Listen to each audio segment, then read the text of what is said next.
Hello, Eiri dwi, I'm Eiri. There's no live lesson today because it's Gwyl bank holiday. But we've prepared a little video about mynd am dro, going for a walk. Dwi'n hoffi mynd am dro. I like going for a walk. Dwi'n hoffi mynd am dro. Dach chi'n hoffi mynd am dro? Do you like going for a walk? Dach chi'n hoffi mynd am dro? Ble dych chi'n hoffi mynd am dro?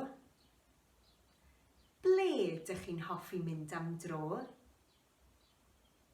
Gwrandewch. Dwi'n hoffi mynd am dro o gwmpas y pentref. Dwi'n hoffi mynd am dro o gwmpas y pentref. O gwmpas, around. Y pentref, the village.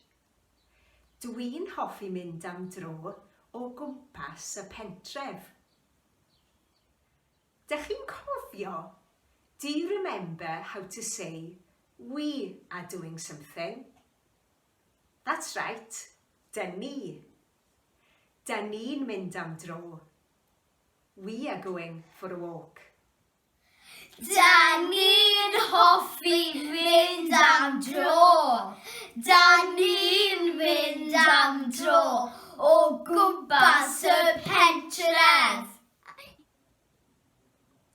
Now, here are a few things we might do pan dyn ni'n mynd am dro, when we're going for a walk.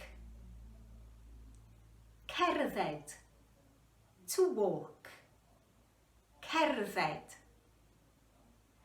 Rhedeg, to run. Rhedeg. Casglu blodau, to pick flowers. Casglu blodau. Dringo coed, to climb trees. Dringo coed. Splasho yn yr afon,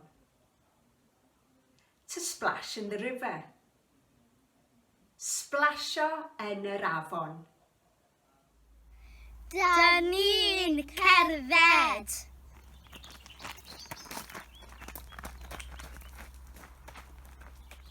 Dyn ni'n rhedeg.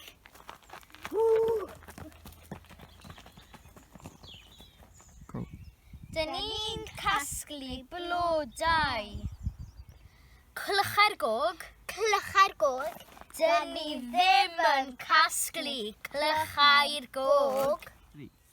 Dant y llew. Llygad y dydd.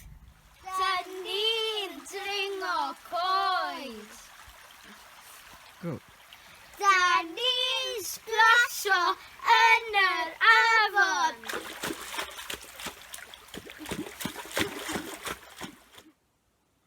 Now, let's think about what we did and practice using the past tense.